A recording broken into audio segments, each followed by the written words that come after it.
ለመዳሞቻችሁ ማለት ነው። ለመዳሞቻችሁ ዘንድሮ ደሞዝ አስጨምሮ በረመዳን ሁልሽንም ዘንድሮ አረብ ሀገር ላይ ያለች ቅመም ያለሽ መዳም ቅመም ማለት ነው አድማ ማውጣት አለብን አረቦች ላይ። ዘንድሮ እኮ በሰራተኛ ላይ እኮ ተጫወቱ።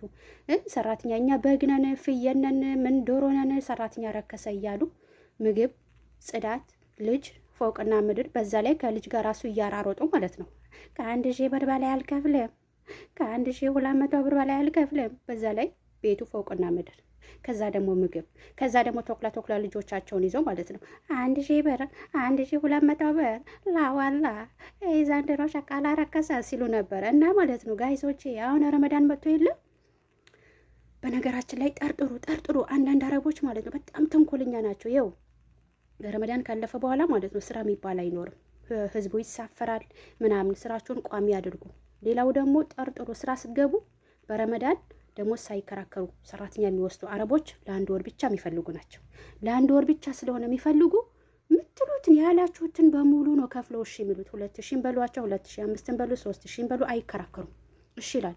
ግን ቋሚ የሚፈልጉት ደግሞ ምንም አይከራከሩም። ደግሞ ምን ይላሉ አውቀው እኮ ነው ለአንድ ወር ወስተው እኔ የምፈልገው ቋሚ ሸቃላ ነው ይላሉ። ውሸታቸው እኮ ነው። ለአንድ ወር ሰራተኛ አላገኝም ብሎ ስለሚፈሩ ቋሚ ነው የምፈልገው ይላሉ። ግን ደግሞ ልክ የኢድ ቀን ሀቢብት ቀልቢ ረመዳን አለቀ አናማ ባሸቃላ ወለድ ሀቂ ማፊ ሽኩል ማፊ ፍሩስ ምናምን ይሉሻል።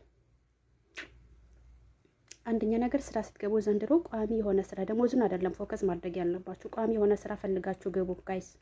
ሌላው ደግሞ ዘንድሮ አረቦቹ ሸቃሌ ተጫወቱ በቃ ቅርቅር። ስለዚህ ማለት ነው ሁላችሁም ስራ ስትገቡ እናንተ ደላሎች ማለት ነው አፈር ብሉ፣ አፈር አባታችሁ ብሉ። ሰራተኛ ስትልኩ አንቺ የደላላውን ብር ብቻ ማየት የለብሽም ሀቢብቲ። ኧረ ተይ እናንተ ደላሎች እንደው ለሸቃላ ማስቡ። ተው ግን አፈር ይሆንባችኋል ብሩን ማለት ነው። ስራ ስታስገቡ ቤቱ ምንድነው፣ እንዴት ነው ስራው፣ እንዴት ነው፣ ስንት ሰው አለ፣ ህፃናት አለ ወይ? አዎ ጠይቁ፣ ችግር የለውም። ከዛ በኋላ ብሩንንም እንደ ሰው እንደ ቤቱ እንደ ስራው ደሞዝ ተነጋግራችሁ አስገቧቸው። እንደ በፈጠራችሁ አምላክ። ኧረ ተው አበሻ ዜጋ አንድ ነን እኮ እህትማማቾች እኮ ነን፣ አንድ ሀገር እኮ ነን። ኧረ ተው እንደ በግና እንደ በሬ አትሽጧቸው እነዚህ ሴቶች በህግ አምላክ። አሁን እንደው ይሄ ሳምቡሳ የሚሉት ነገር እንደሆነ የስጠላው እንደው መጠቅለል ፊት ለፊቴ እኮ ተጎልተዋል። እኔ ዝም ብዬ ስራ ወሬን አወራለሁኝ። እኔ ምን አልበላው፣ እኔ አልወደው አንድ እንኳን አልበላም እኮ። ግን ለምንድን ነው እኔ የምሰራው የሳምቡሳ? ለምንድን ነው እኔ ጠቅሊ የምትለኝ ሴትዋ?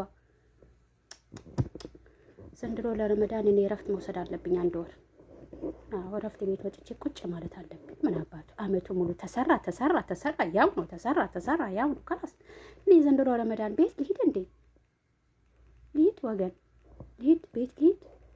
እረፍት ቤት ሂጄ ደግሞ የእረፍት ቤት ስራ ደግሞ ያስጠላል።